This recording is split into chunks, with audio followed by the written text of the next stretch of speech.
Hey, good morning, good afternoon, good evening, whatever time zones you're in. Welcome to Conversations with Karuna.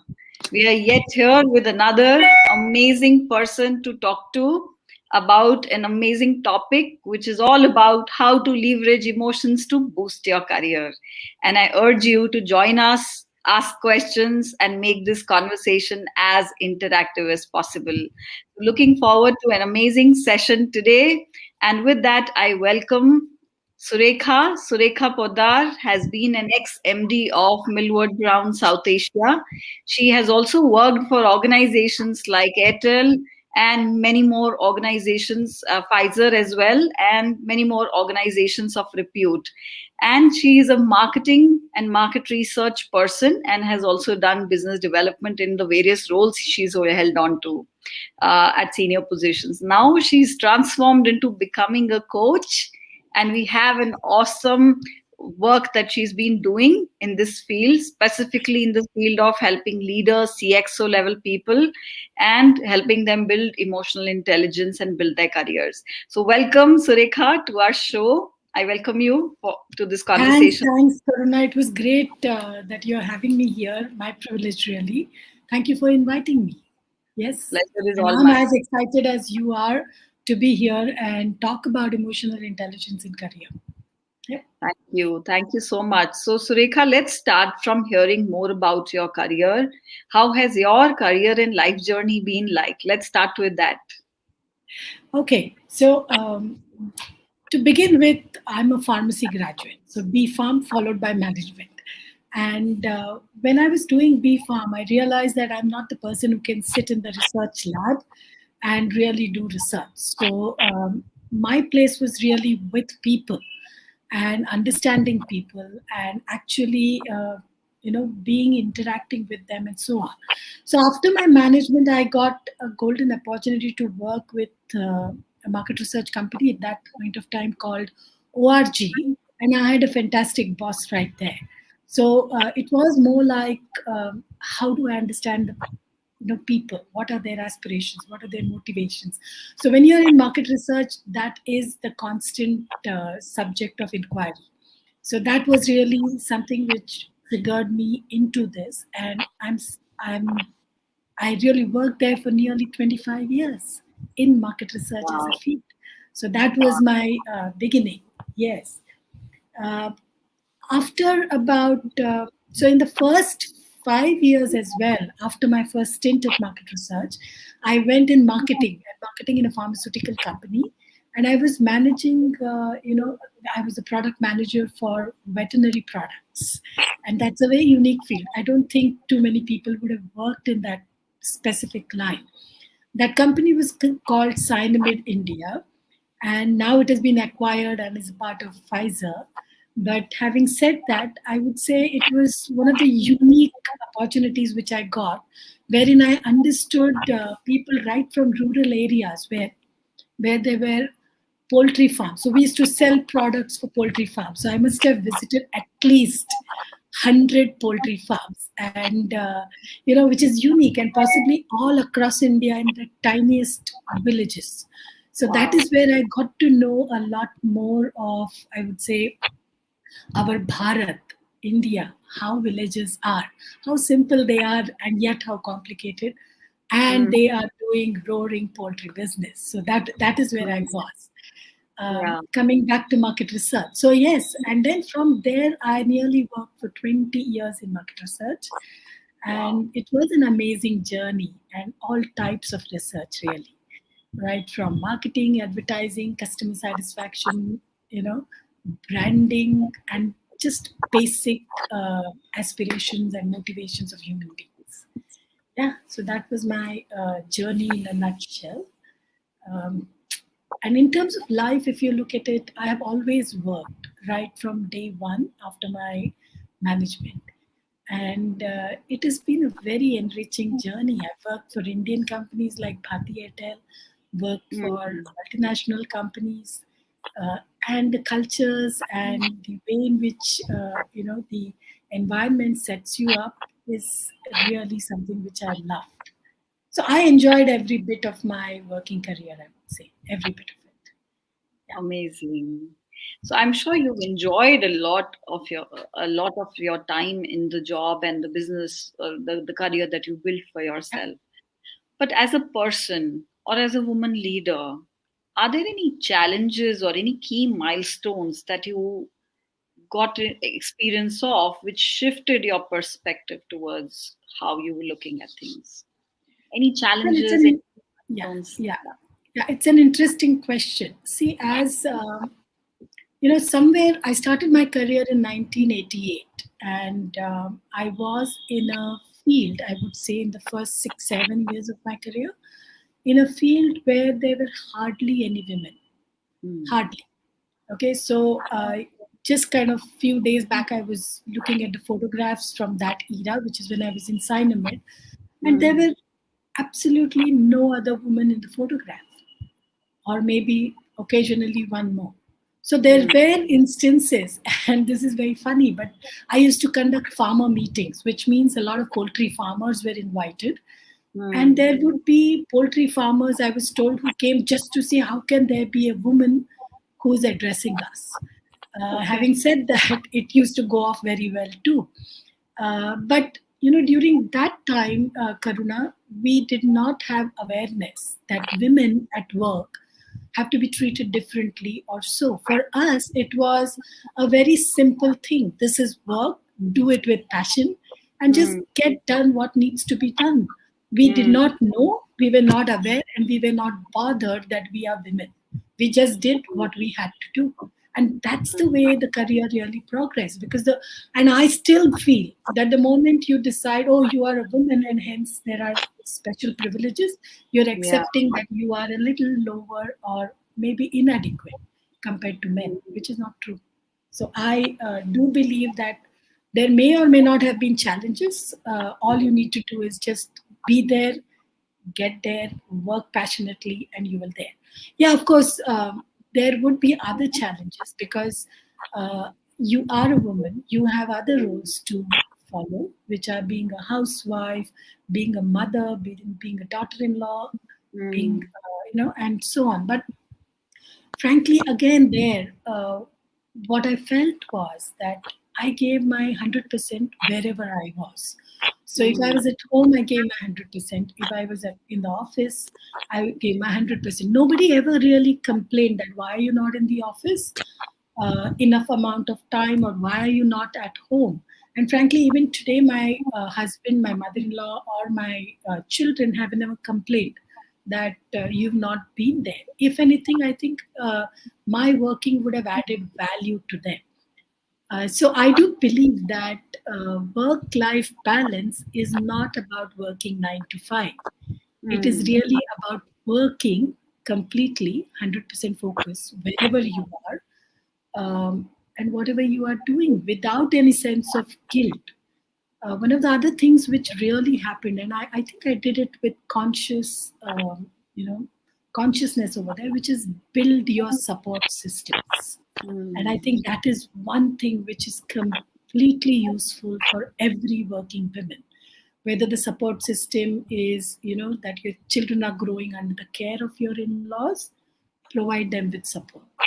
If it is having a supportive husband, Yeah. that is nothing like it. And I've been fortunate Hmm. enough to have both. So, yes, Interesting. so work life balance, but be passionate and focus on what you're doing at the moment without having any guilt. Wow. I think That's it. having no guilt and taking the decision moving ahead is an important learning for me personally as well. And when I talk to a lot of people around, a lot of leaders around, I find that they always continue to think about this, that they feel guilty of leaving their family or kids back and focusing on work. And I think it leads them to feel less confident as compared to what they would be if they put the guilt Correct. aside and know this, that it is so important to be in the present moment and focus on what is really that they need to do in a holistic way.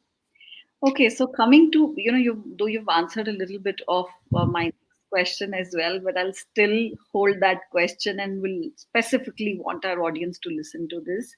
What are some unique skills or practices that have helped you overcome these challenges, was there any mindset that you had that, okay, this, if I continue to focus on these values or certain aspects, this is going to take me through? Okay.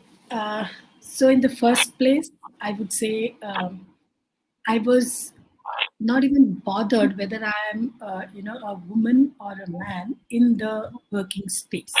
Hmm. So I never considered myself any different from Yeah. anyone else who is, working along my side. And there have been occasions, frankly, where there, like I mentioned to you, where there are no other women, but there Yeah. are only men who are working with you. And the moment you are confident, they're going to give you equal amount of respect because they are also gaining value out of your perspective. So remember that every person brings value. The second thing is very important again is the moment you decide that I'm no less or I'm no more, uh, it naturally allows you to contribute equally. So that again is something which is very useful. The other thing is about mindset, and the mindset is which brings me to enjoy every bit of whatever you are doing, whether you are at home or at office. Now, what happens is the moment you are enjoying and you are happy and doing it, that's like an emotion which is positive emotion. Whenever you are in a positive emotion, the kind of work which you do is always better, is always faster. Because the moment you are in a negative mindset, oh, am I doing it right? Oh, my kids are back at home. Are they getting enough, care and so on? You're going to get pulled down, and that itself will have an impact on your work. So, Hmm. thankfully for me, I always had all the support I could possibly have. So it was a dream state, I would say. And, having that positive thing, I really enjoyed whatever I'm doing. It was also that whole thing that I must be able to do it. And so that passion and that commitment to get things done was also there.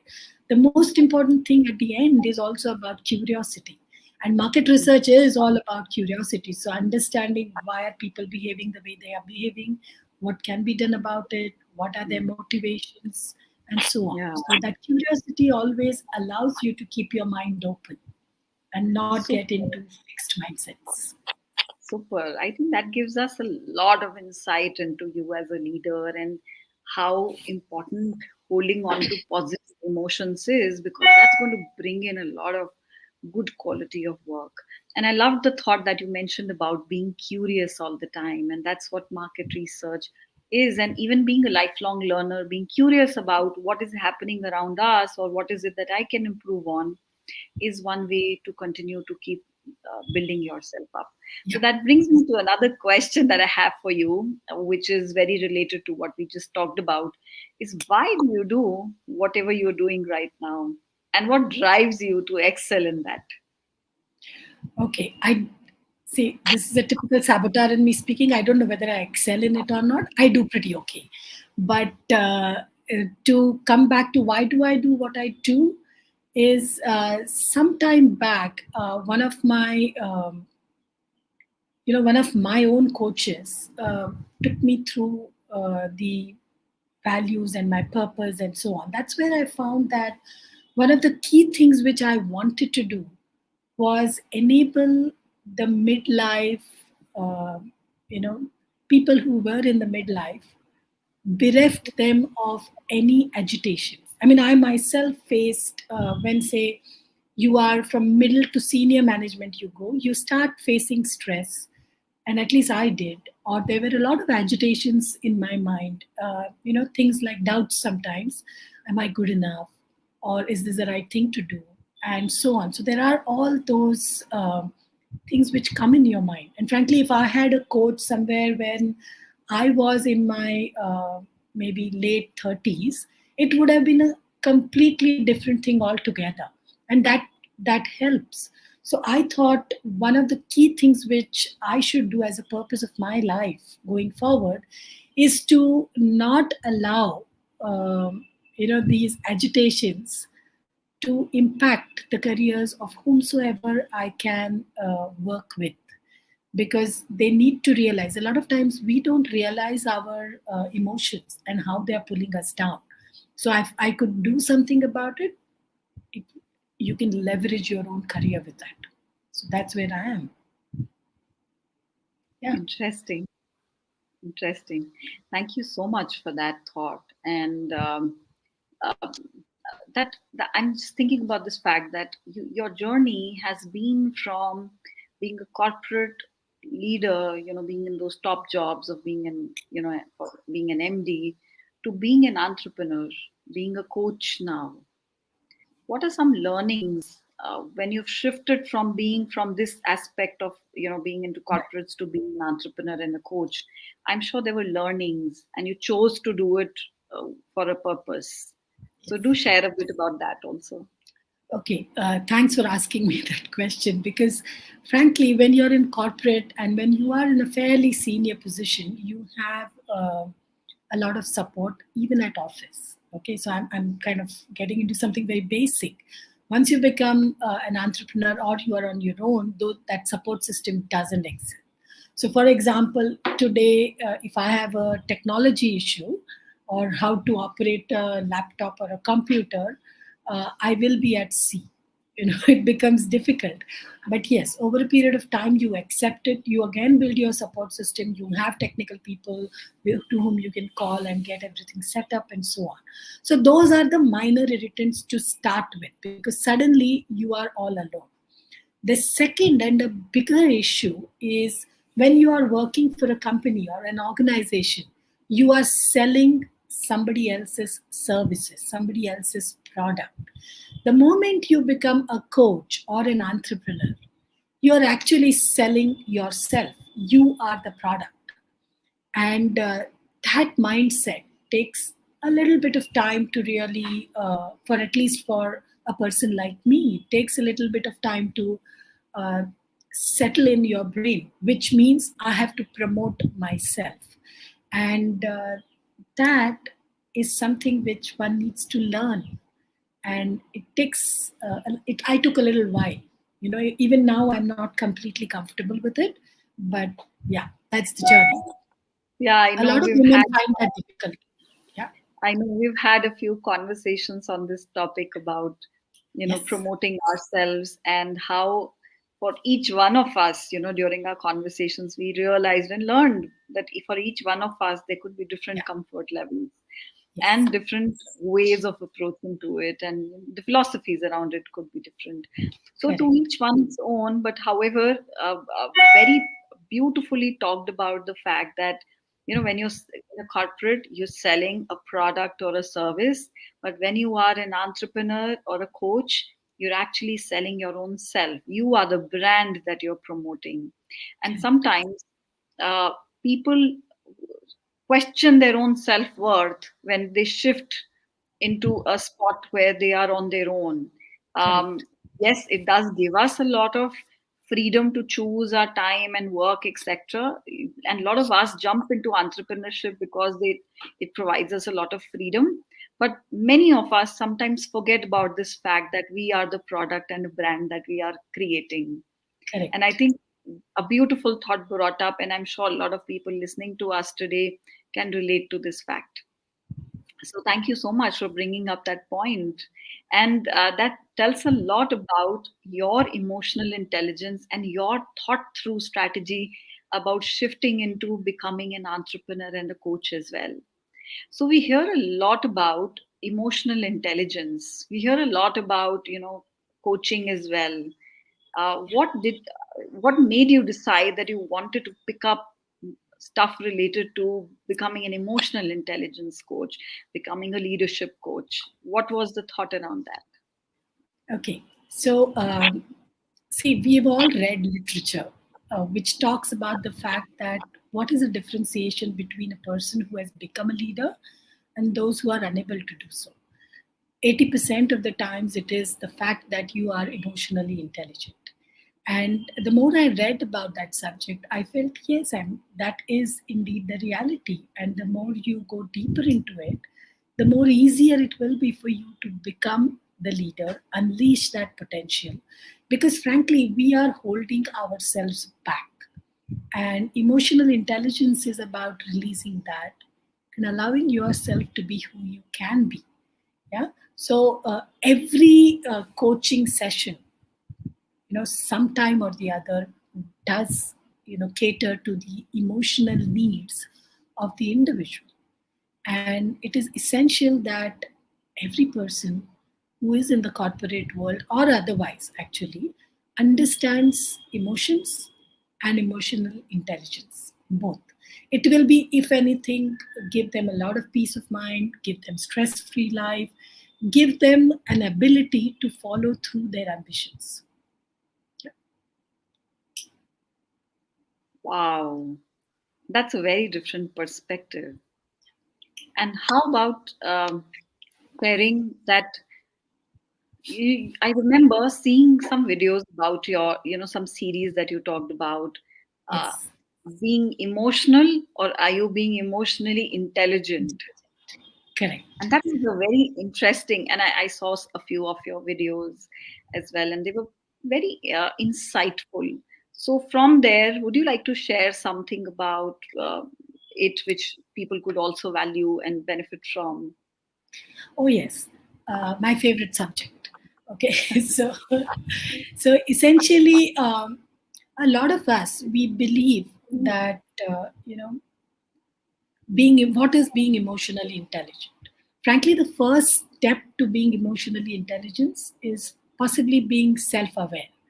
But what is being self-aware? A lot of times I would say every minute of the waking time we are in some or the other emotion. So say before a particular session we are in the emotion of, oh, what's going to happen, so we are slightly tentative about it. Sometimes we are frustrated at office, sometimes we are frustrated, sometimes we are angry, sometimes we are resentful, sometimes we are envious. I mean, there are myriad of emotions. And what has happened is we are unable to talk about emotions and clearly understand. So, emotional vocabulary, as I would say, is pretty poor for all of us because we might mix up emotions like anger, resentment, frustration all in one, skepticism and cynicism all in one. So, my series was really targeted to make each one of us understand emotions and their meaning behind it. Okay, now coming back to being emotionally intelligent. Frankly, what happens is if you are in an emotion, unless you step away from that emotion, you don't really understand how it is impacting you. Especially if there are, and you must be understanding the whole science, neuroscience. If you are in a negative emotion, what is happening is your survival brain or your amygdala is getting, charged, and due to which your positive brain or your neocortex is getting less and less of glucose, not allowing you to be as intelligent as you can be. So the whole point is, it is good to understand emotion. So for example, if I understand emotion, it is like placing my hand on, and Shirzad Chamin, who is one of the greatest, I would say, positive intelligence coach, says if you are in an emotion, you need to understand what emotion it is, because every emotion is giving a message. And once you understand that message, you can actually do something about it. And that is being emotionally intelligent. For example, Yeah, if you're true. angry, yeah, Hmm. if you're angry, what does that mean? Anger actually means you feel there is something unjust which has happened to you. So you need to understand that, leave it there, and then decide what's the next step which I should be there.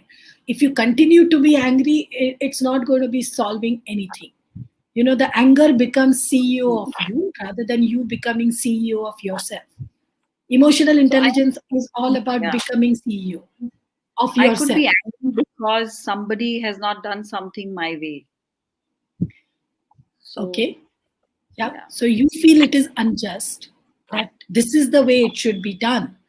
You know, Hmm. that is your way of thinking, that person's way of thinking. So you might be angry. So you have to figure out, why am I Hmm. feeling angry? The moment you understand, okay, he has not behaved the way I had expected to him to behave, Yeah. Immediately you know, okay, are my expectations, you can further analyze, ask yourself, are my expectations right? If they are Hmm. fine, then you need to have a dialogue. If they are not, drop them, move on. Interesting. I know sometimes I use this word saying, okay, I am upset. Now, upset sometimes doesn't even give away what emotion it is. It's just being upset, which means that you're not in the space that you should be in, which Sure. is calm, Yes. composed, peaceful, happy, whatever. Mm. Right.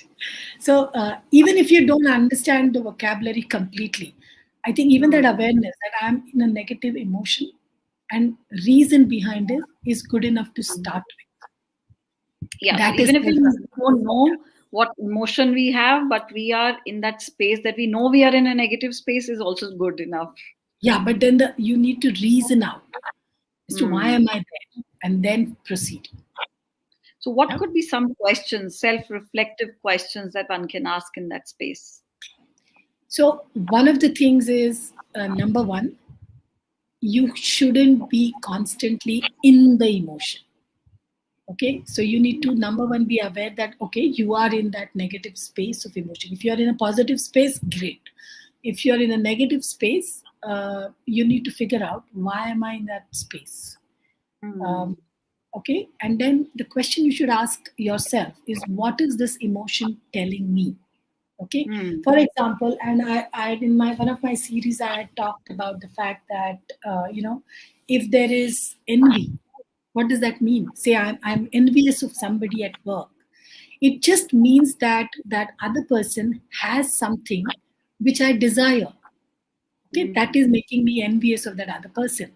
Now, the moment you understand that little bit, what you can do is okay, that means my desire to achieve that whatever he has, what is it that you need to do? Maybe go ahead and plan out how can you achieve that, right? Hmm.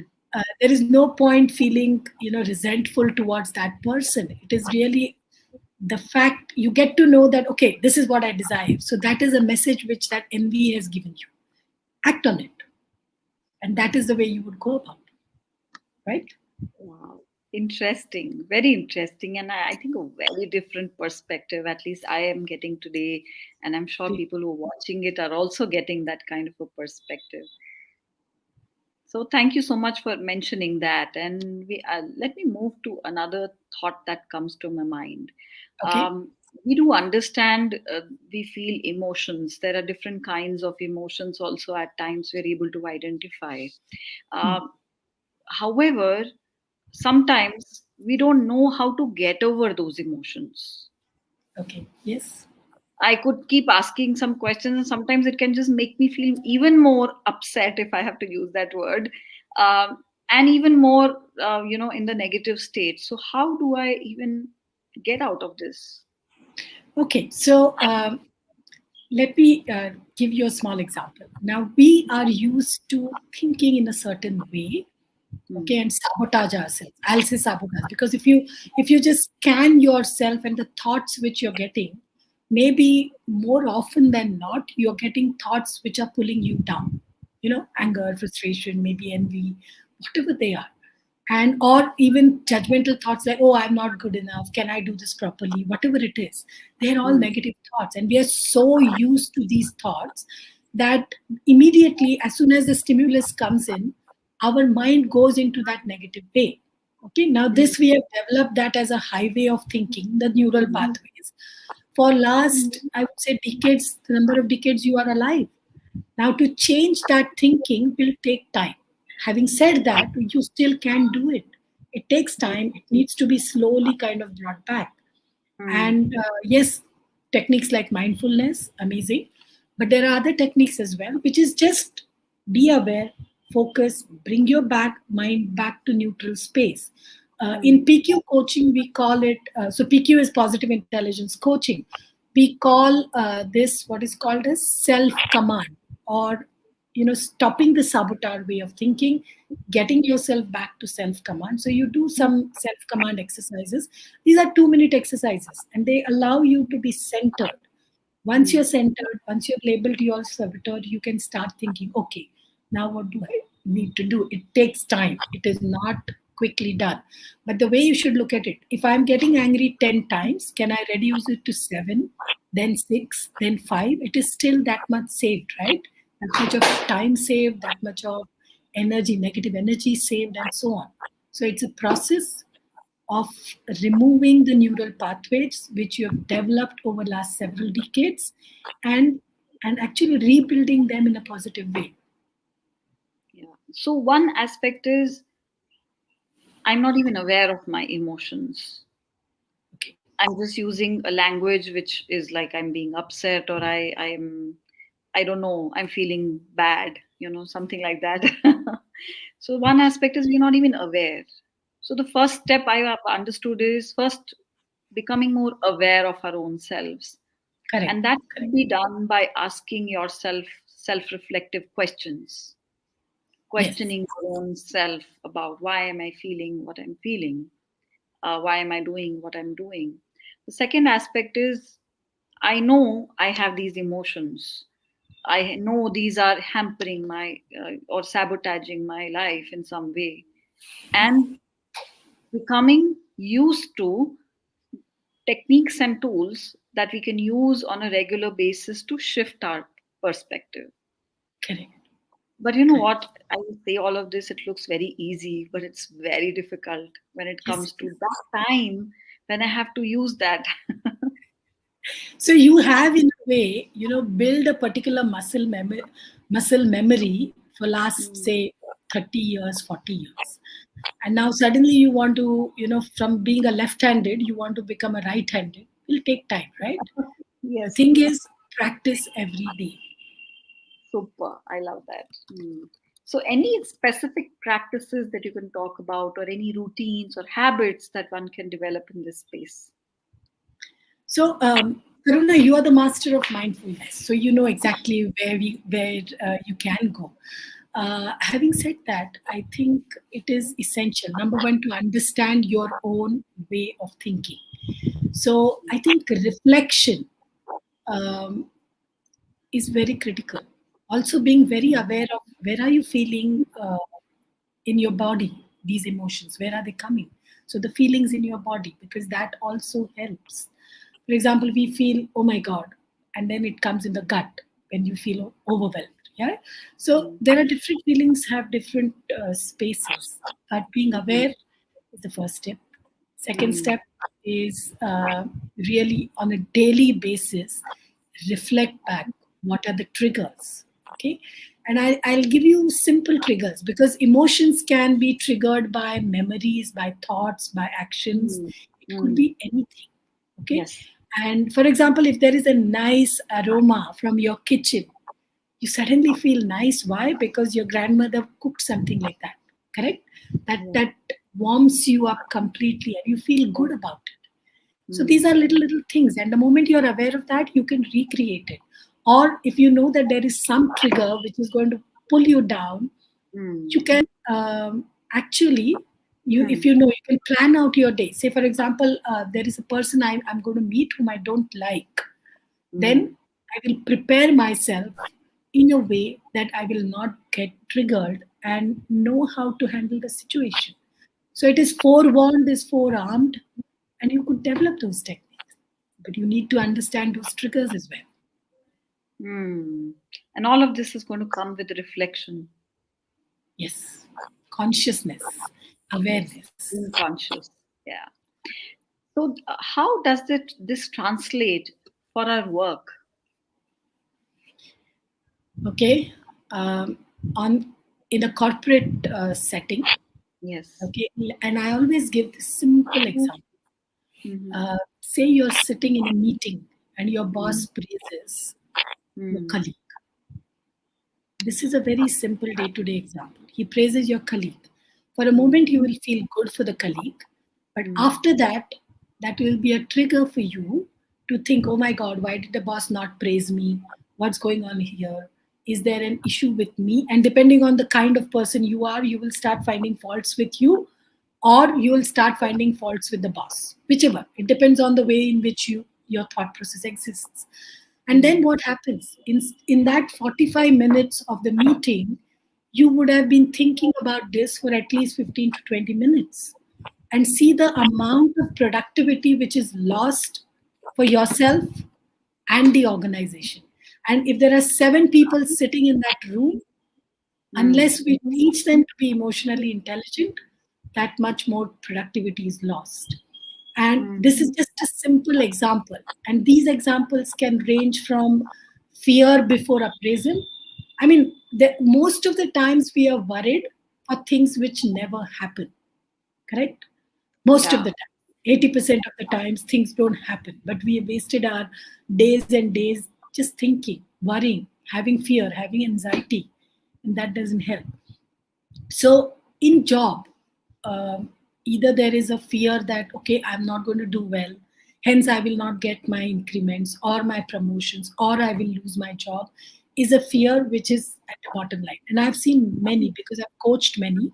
I've seen Mm. that even a small incident, say the boss actually doesn't like your work, and one Mm. fine day he tells you that, Mm. immediately, depending on whether your spiral is going down, you will go to the level of even saying to yourself, oh my God, will I lose my job? And Yeah. that, my friend, is like, it is really pulling yourself completely into the pits. Imagine the productivity, imagine the happiness, imagine the stress. Where are they? Happiness zero, stress 100%, productivity zero. All those things are going to happen. So you need to be conscious. And this happens especially when you feel you're not good enough. I mean, I know the jobs where I've not done well, I was in a mind state where I was not comfortable. While the jobs I have done extremely well, I was always in a very, very positive state of mind. And then that just kind of, and all of us have that up and down. So Yeah. remember that, check it out. So that Yeah. helps. So Different how modes, different. has how has managing these emotions helped you in your career? Okay, so let me tell you, I've become an emotional intelligence coach now. Okay, so I have gone through myriad of all these emotions. I'm sure. Yeah, for 30 years, the career which I had. So it's I have experienced possibly all that. But what has given me an insight is, once I started working on emotional intelligence, Mm. it enabled me to identify what made me successful at a particular point in my life, or what Mm. did not do well at a particular time in my life. So it is Mm. about reflection. Now, the whole point is, if I had known about emotions at that point of time, or if I had a coach at that point of time, life would have been Yeah. very, very different, Yeah. right? So that helps. So emotions, the more, and I think the current generation is far more aware of all this, far more aware. So I'm Mm. happy about it.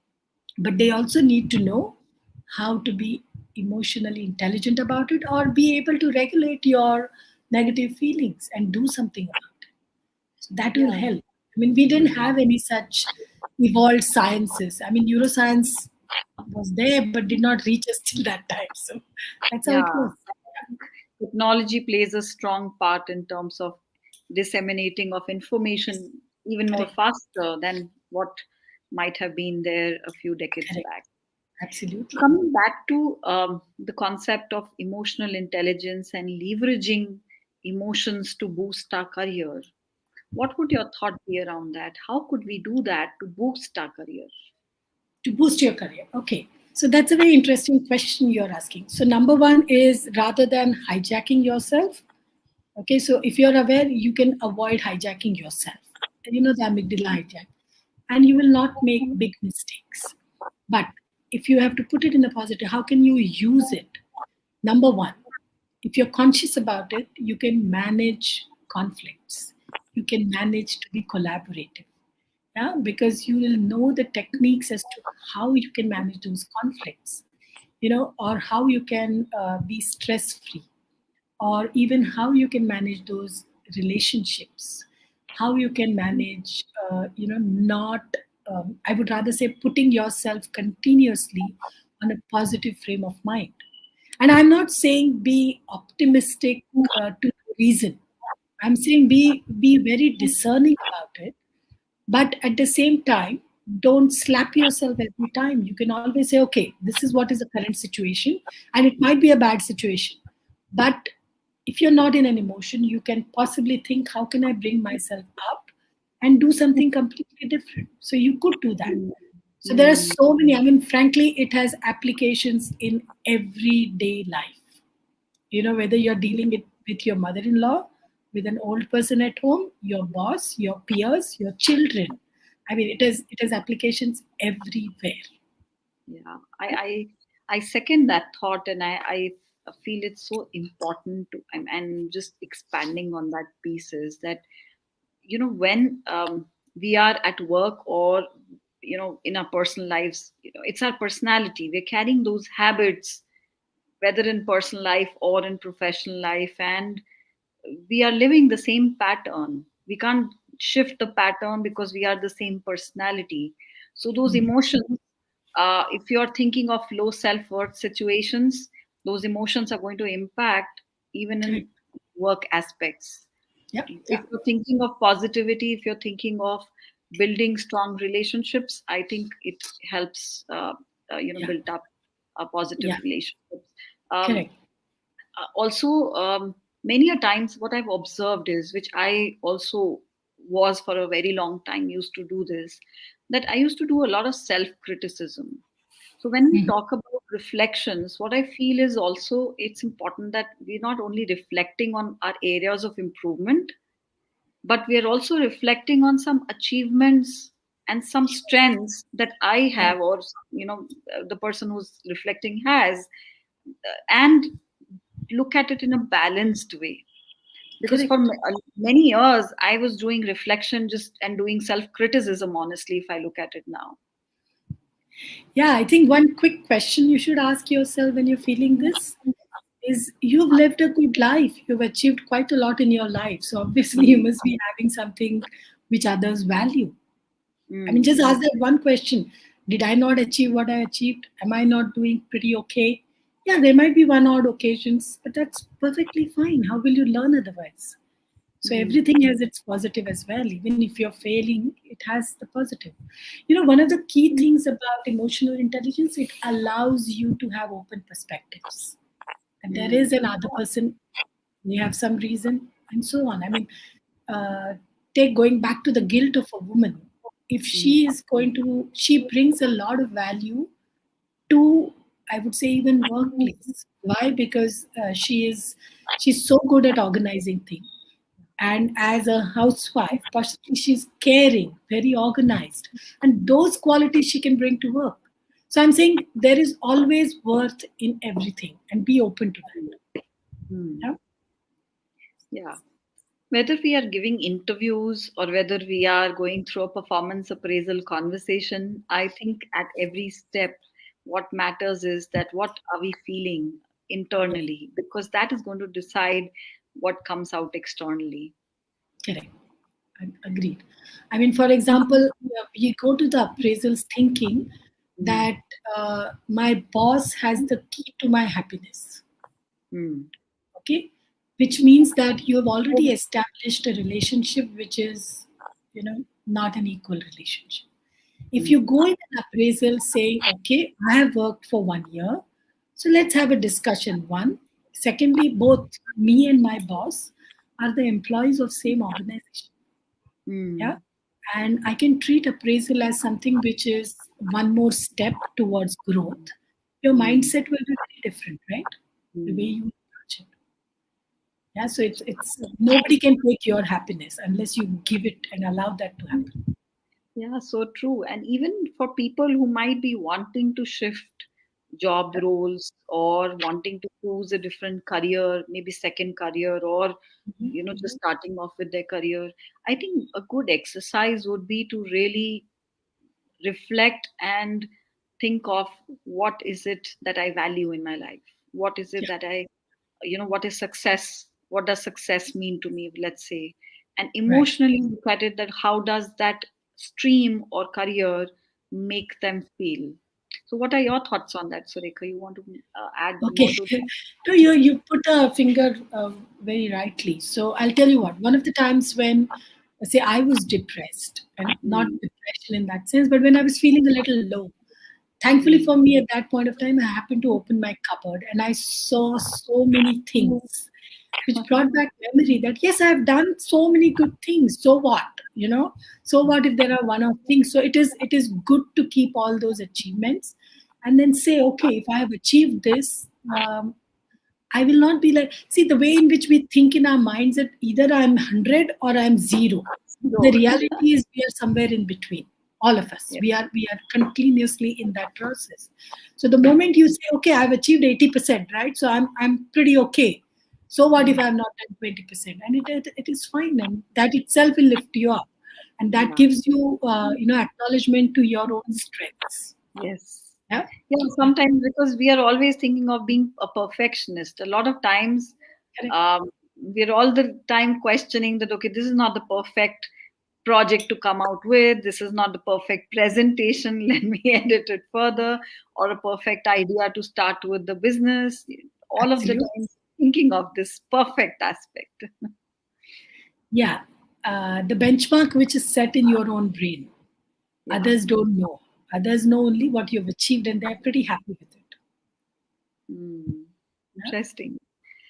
Very interesting, Surekha. And I think that brings me to a question that I'm thinking about, specifically for people who are wanting to shift their careers, or people who've been in the second, now looking at a second career, or people who are just Mhm. starting on their careers.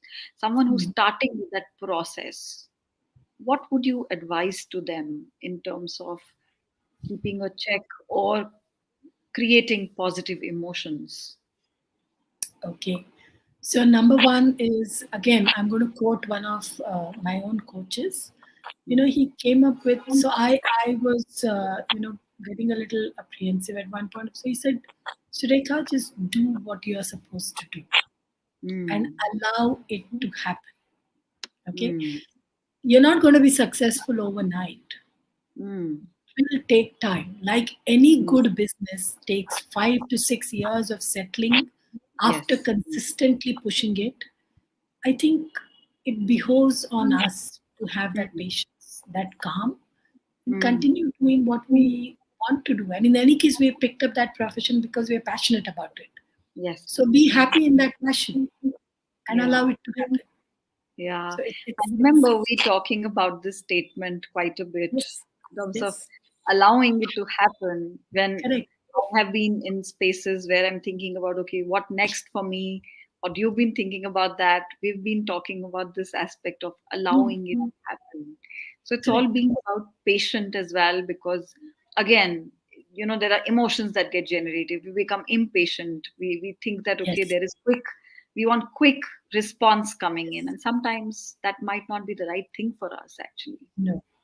No, not only that, sometimes when the response is not coming, what happens is you start saying, oh, I'm not good enough, one, or Mm. my target audience has rejected me, or, so those kinds of thoughts are useless because possibly your target audience is still sizing you up, or Mm. maybe there is not a need which has emerged in them, or Mm. maybe they still see you as your earlier profession.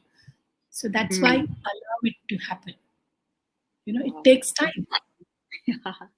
It takes time, so be patient, and I think that helps build a lot of qualities as well. Patience is another quality that we can build ourselves in. Correct. So, so interesting conversations that we've had, Surekha. Absolutely. And before we wrap up this session, tell us a bit about your experiences of working with coaches. You just mentioned that you have coaches as well that you work with. Why do you think is it important to have a coach? Oh, like I mentioned, coach always brings different perspectives. They push you to think in different directions. They also, I would, we, like I mentioned, we are creatures of habit, and that habit is Mm. not only in behavior; it's also in our thinking. Mm. So a coach brings to table something which is new, so that Mm. helps. they also bring to the table their, a lot of their own experiences. And more importantly, they know and so many tools and techniques to take out things from your subconscious mind. They enable you to expose your own barriers which you did not know existed. For example, your belief system. A lot of times we don't even think about it. So there are so many things the coaches do. It just allows us to know ourselves much more and achieve much more. Because currently our if we know ourselves say 10%, the coaches will enable you to know yourself to 70-80%, which means they're going to be able to bring out your complete potential which you did not know existed.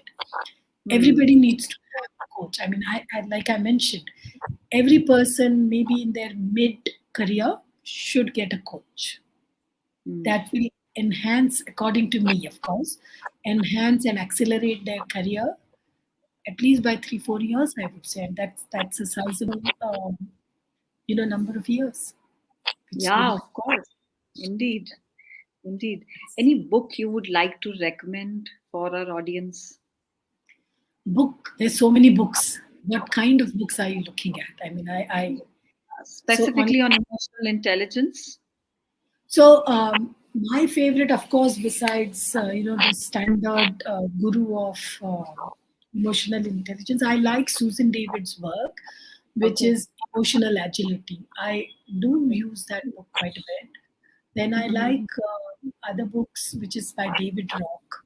So lovely books. Then there's so much you can read. Then there are books like Difficult Conversations by Sheila Heen and I think Bruce Patton or somebody. Yes, but lovely books.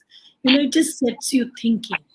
And of course, one of my favorites coaching book is Triggers by Marshall Goldsmith. I mean, Wow. I've read all these books at least a couple of times. So I love Wow, that's amazing.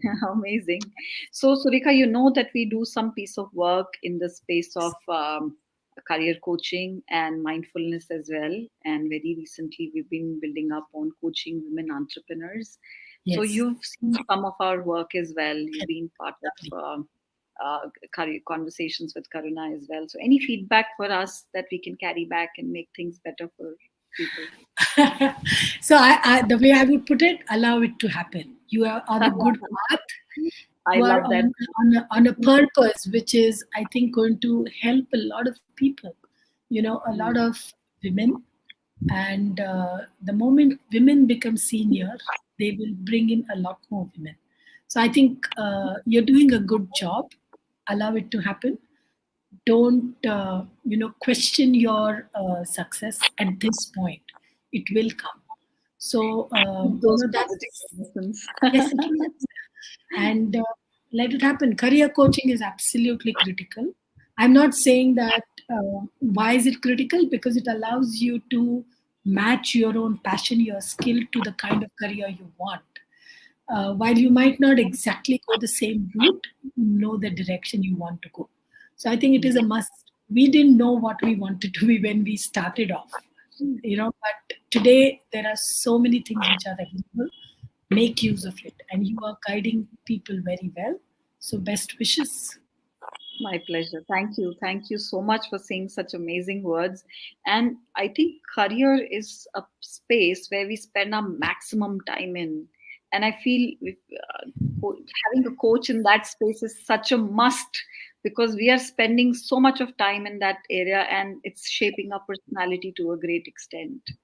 So I love this space that I work in, and I'm sure the audience who's been listening to you, they've found a lot of inspiration today, and they have learned a lot about how we can manage emotions in a better way and boost our career as well. Fantastic. Thank you so much for inviting me on the show. Thank you, Surekha. It was a lovely session today, and I hope the audience has loved it too. We are going to end this session now with a promise to come back next week with another amazing personality. Until then, keep rocking. Have a great week ahead. Thank you so much, everyone. Best Bye wishes bye. to all of you out there. Do well. Have patience. Ciao. Thank you.